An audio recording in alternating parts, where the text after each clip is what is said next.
and welcome to your next lesson for higher biology. In this lesson we're going to be looking at the organisation of DNA and how it's stored within cells.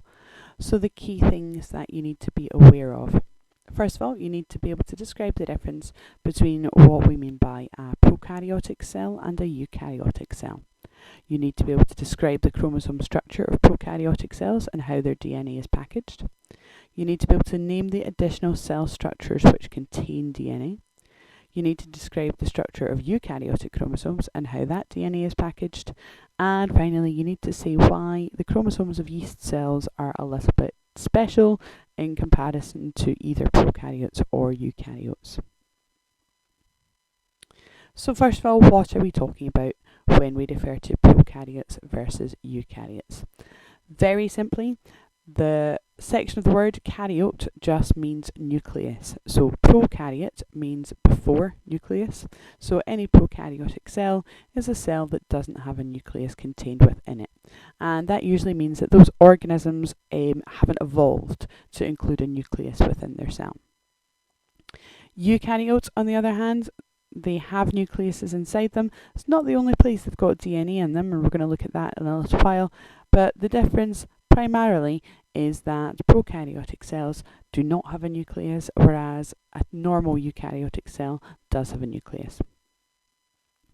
Now think back to National 5. We did discuss then that there were a few organisms which do not have a nucleus. What types of organisms were they? If you answered bacteria, you would be right. DNA is not normally contained within a nucleus when we look at bacteria. And they are our main forms of prokaryotic cells. There are a few others, but we won't really focus on them particularly within this course. So we can normally see that a prokaryote normally has a single circular double-stranded chromosome. So very similar to the DNA structure that we've already looked at. We've got our nucleotides in one long chain bonded together with our strong covalent bonds, and those nucleotides attached to the other strand to make it double-stranded using that weak hydrogen bond between the complementary bases. So it's just the same DNA, it's just stored a little bit differently from one different cell type to another. So within our prokaryotes, we've got this circular double-stranded chromosome, which is these ones here, and these are often referred to as a plasmid. And that's our plasmid DNA. Now, often these plasmids carry non-essential genes. So when we've talked about before, at National 5 level, you might have learned that bacterial cells had a plasmid in them. They do, however, that's not the main source of their DNA. The main source of the DNA is this big long chromosome here, which contains all the really, really valuable DNA that they need. Now, it's worth thinking about at this point how all of that DNA is actually able to get inside the cell. If this was, for example, an E. coli cell, that just so happens to be around 1 micrometer wide by 2 micrometers long. And a micrometer is about 1,000th of a millimeter. Okay, so if you imagine 1 millimeter on your ruler, 1,000th of that is 1 micrometer. So bacterial cells, really pretty tiny. If you were, however, to take that long circular chromosome and cut it in half and stretch it out, the chromosome itself would be about 1 millimeter long. So the chromosome is actually 1,000 times longer than the width of the cell. So how does that all get in one cell? Well, mostly, and this happens in eukaryotic cells too, but for definite in prokaryotic cells, we have a process called supercoiling.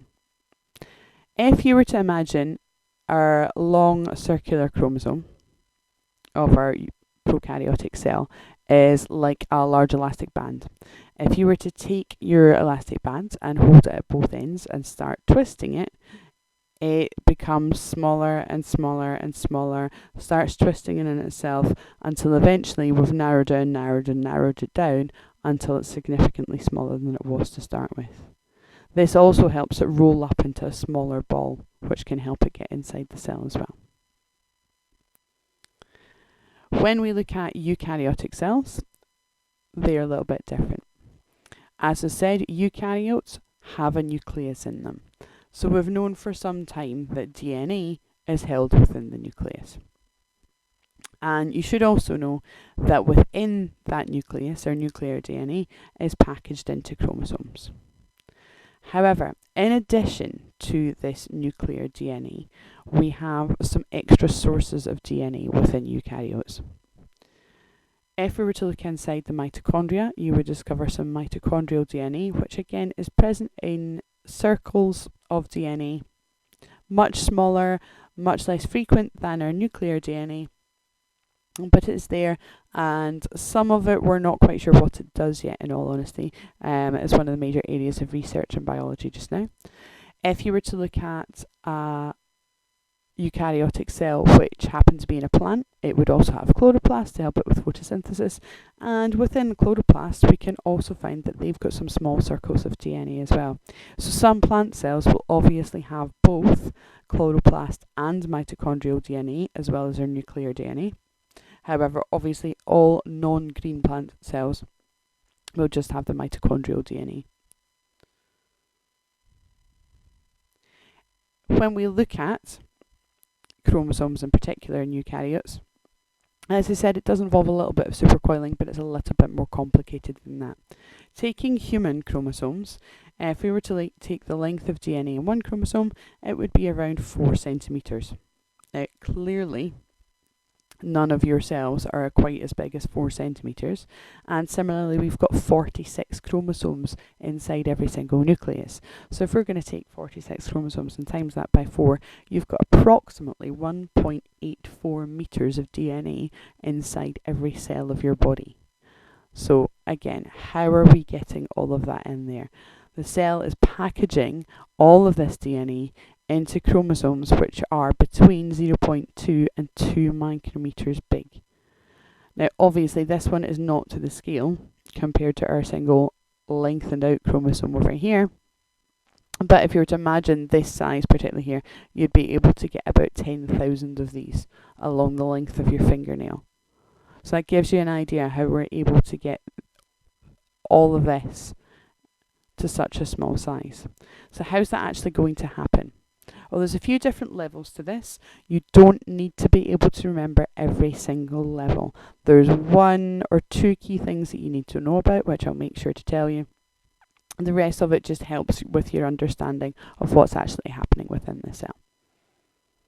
So at the first level, we've got our DNA, and it coils around these histone molecules. Now this histone molecule, these little red balls here, are just made up of proteins, and this is one of the key areas that you do need to know about. So you need to know that DNA associates with histone proteins, or becomes associated with histone proteins, coils around histone proteins. Any one of those phrases would work. So we've got our DNA and it's wrapped around those histone proteins, and we then wind up with that histone with its DNA wrapped around it being referred to as a nucleosome.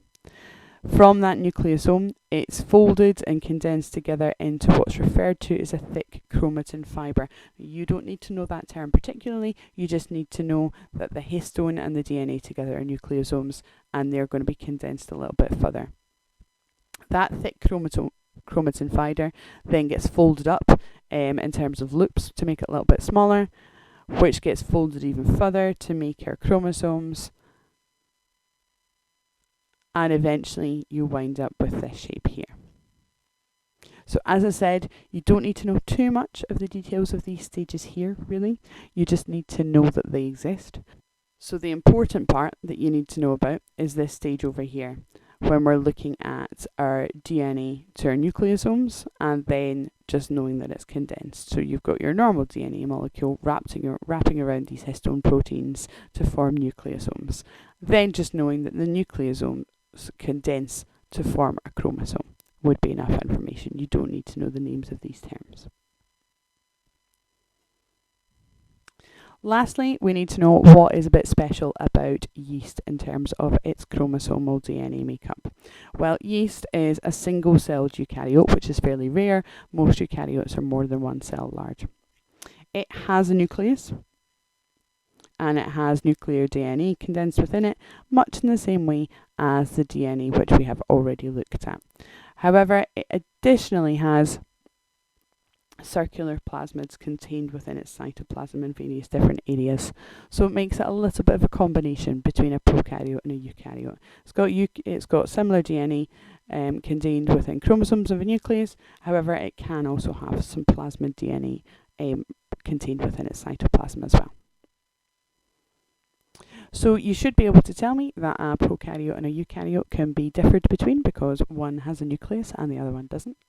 That this chromosome structure of prokaryotic cells is one long circular chromosome contained within the cytoplasm, or some additional DNA contained as small circular units called plasmids. And the DNA of prokaryotic cells is packaged by supercoiling to make it tighter.